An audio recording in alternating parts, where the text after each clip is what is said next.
Hello, my name is Jamal and welcome to KAC. Today I am going to be teaching you some basic knowledge of your rights as an Australian citizen when dealing with the police. But beforehand I will briefly teach you why you need to know your rights. Police brutality is a big problem. Complaints to police often go nowhere. Police statistics show claims of 906 complaints in 2010 to 2011, where only 14 non-traffic related charges were laid. With the proliferation of mobile devices capable of recording alleged misconduct, police misconduct and abuse is now receiving publicity on social media and on websites including YouTube. In response, police often try to intimidate citizens to prevent them from using cameras. In other circumstances, police will illegally seize or delete evidence recorded by citizens, notwithstanding laws that make it a crime to destroy evidence of a crime being committed, irrespective of whether the crime is committed by civilians or by the police. The first thing I am going to advise you to do is always record the police if you are feeling threatened and/or unsafe. Some people are subject to discrimination because of the way they look and may want to record the police when being pulled over. Understand that you are 100% in your rights to do so, just so long as you make sure the vehicle is turned off first, or a stationary camera is set up. If while recording the police try and intimidate you to stop recording, stand your ground. If in a worst case scenario the police attempt to take your recording device off you and you have live stream capabilities such as Facebook, I advise you to activate them immediately. Even though police can seize your phone, it does not mean they are allowed access to its contents. Until they have gained a warrant, it is to be kept in storage. Though because of the corruption rate this cannot be trusted and therefore you should always have a safety lock on your phone. I recommend fingerprint and pattern. If you come into contact with the police, it's a good idea to make sure you stay calm and respectful. Being aggressive or violent with police will probably make things worse even if you have done nothing wrong.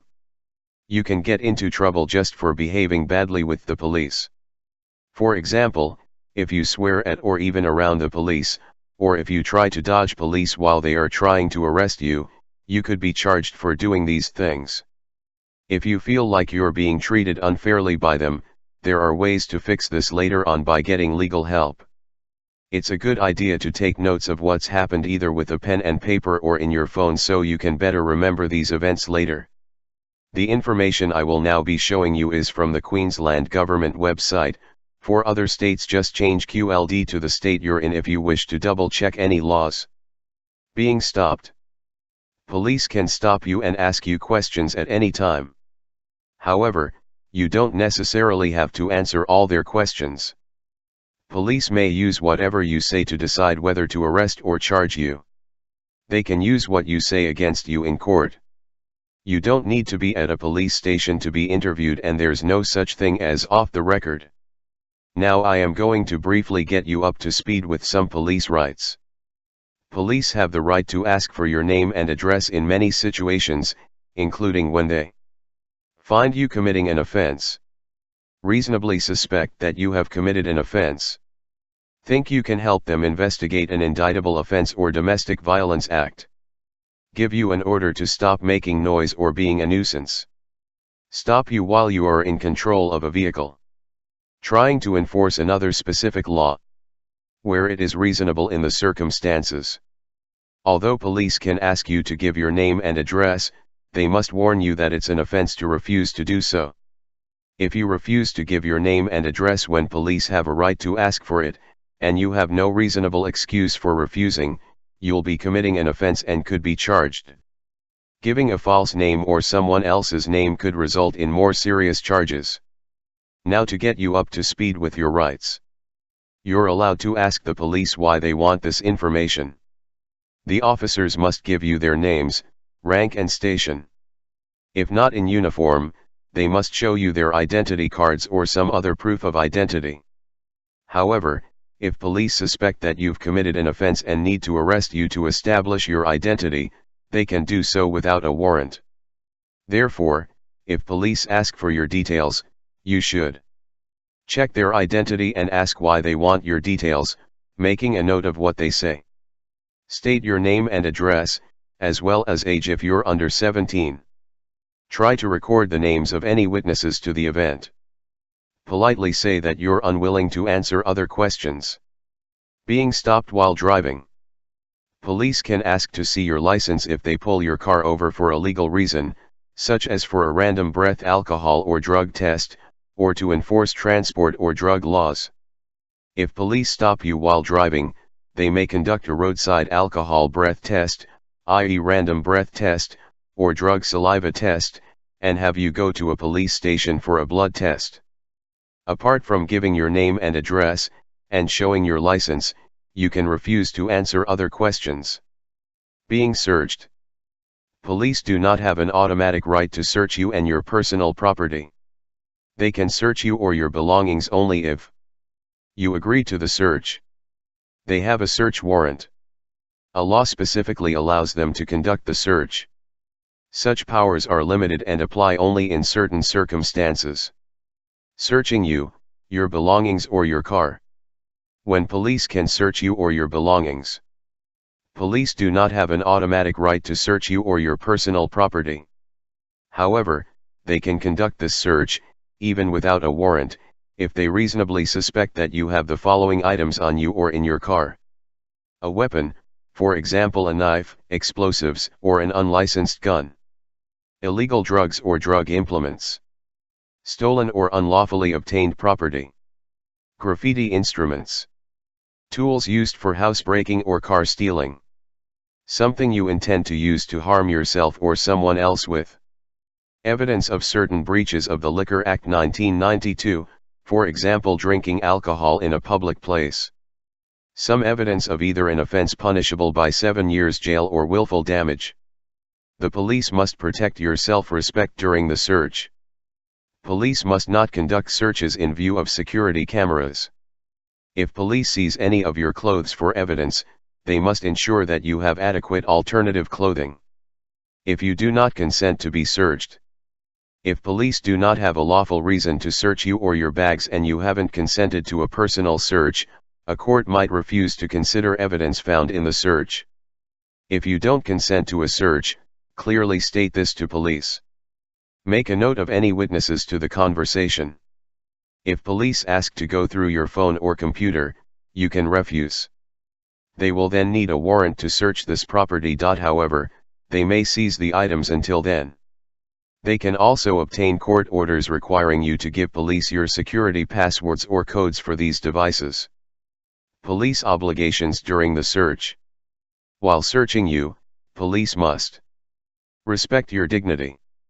Cause minimal embarrassment. Limit a public search to a frisk search, if possible.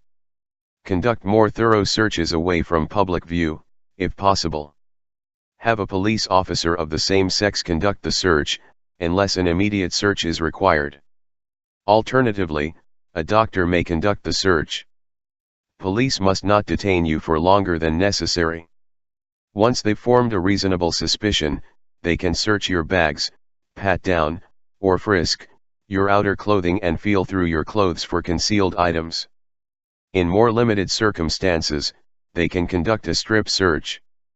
Strip searches. In a strip search, you remove your clothes so the police can search you. However, this doesn't mean that police are allowed to search your body cavities. Police can conduct a strip search only in certain circumstances, such as where they reasonably suspect that you possess an unlawful weapon or knife, an unlawful drug, stolen property, or evidence of a serious offense. They must respect your privacy during the search. A police officer of the same sex as you should conduct the strip search in a private space. They must allow you to remain partly clothed while conducting the search, for example, allowing you to keep your pants on while your chest is bare and your shirt on while your pants or skirt are off. They must tell you why the search is necessary. Police must conduct a strip search as quickly as possible and allow you to dress as soon as possible after they have finished. Police can't improperly touch you during the search, or conduct an internal physical examination without either a court order or your consent. They can't touch your anal or genital areas. Police can ask you to raise your arms over your head and bend over to allow a visual inspection. When police take your property. Taking your property. Police may take your property in some situations, such as if you have illegal drugs, stolen property, unlicensed guns, child pornography, or something else that might be evidence of an alleged offense. Police may also take vehicles that they suspect have been used to commit an offense, and items possibly obtained through criminal activity. If police find evidence of suspected crime on you or on your property, they may seize that property as evidence while they investigate or prosecute their case against you or someone else. If police arrest you and take you to the watch house, they'll probably ask you to give your property to an officer while you're in custody. If you're released, they'll return your property to you. Returning your property. After taking your property, police must give you a receipt as soon as possible. If a court finds you guilty of an offense, the magistrate or judge may order to destroy or confiscate the property. Otherwise, you can apply to have your property returned after 28 days if it's not illegal property, such as drugs. There may be a delay before your property is returned. After 30 days, you can write to the police commissioner asking them to return your property if it's not needed as evidence. You'll need to provide proof of your right to the property. If the police commissioner declines your request, you can also apply to the magistrate's court. Being questioned. Any conversations you have with police can be used against you. Until you've obtained proper legal advice, you should tell the police only what the law requires you to tell them. I hope this information serves you well. As it is our right as citizens that we should feel free and not intimidated when we see police.